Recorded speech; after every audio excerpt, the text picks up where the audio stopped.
L'objectif de cette vidéo est de voir comment calculer le moment dipolaire total d'une molécule à partir du moment dipolaire de plusieurs liaisons chimiques de cette molécule.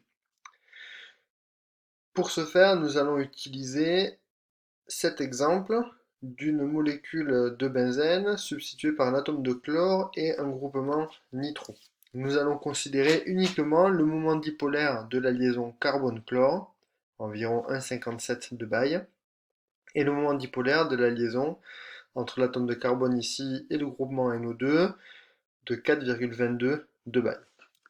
Le moment dipolaire total de la molécule peut être considéré comme la somme vectorielle du moment dipolaire de la liaison carbone-chlore et de la liaison carbone-NO2. Le moment dipolaire étant, je vous rappelle, une grandeur vectorielle. Donc la question à laquelle on va essayer de répondre, c'est quelle est la norme mutée, une norme de vecteur muté, de ce vecteur moment dipolaire total de la molécule. Ce qu'on connaît, c'est l'angle entre ces deux vecteurs, moment dipolaire de ces deux liaisons chimiques, qui est 60 degrés compte tenu de l'hexagone, de la figure géométrique hexagonale du benzène. Donc pour calculer une norme, on va utiliser la définition de la norme d'un vecteur.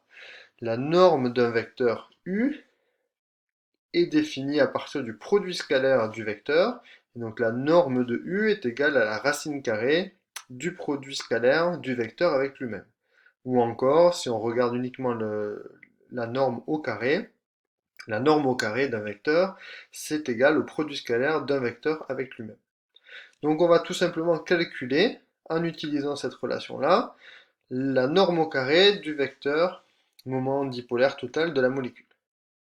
Donc on écrit tout simplement que ce moment dipolaire total, sa norme au carré est égale au produit scalaire du moment dipolaire avec lui-même, c'est-à-dire le moment dipolaire de la liaison carbone-chlore plus celui de la liaison carbone groupe nitro au carré.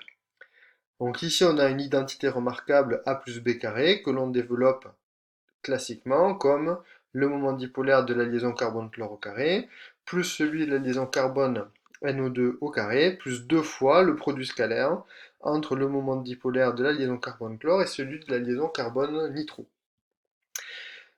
Pour cette dernière partie, on va utiliser la formule du moment dipolaire, à savoir du produit scalaire, pardon, à savoir que le produit scalaire entre deux vecteurs est égal au produit de la norme de ces deux vecteurs multiplié par le cosinus de l'angle entre ces deux vecteurs. Et donc on obtient ici cette expression.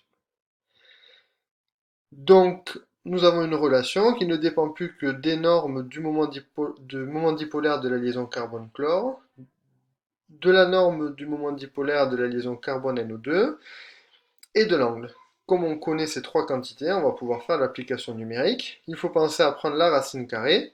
Donc le moment dipolaire total de la molécule est égal à la racine carrée de cette expression.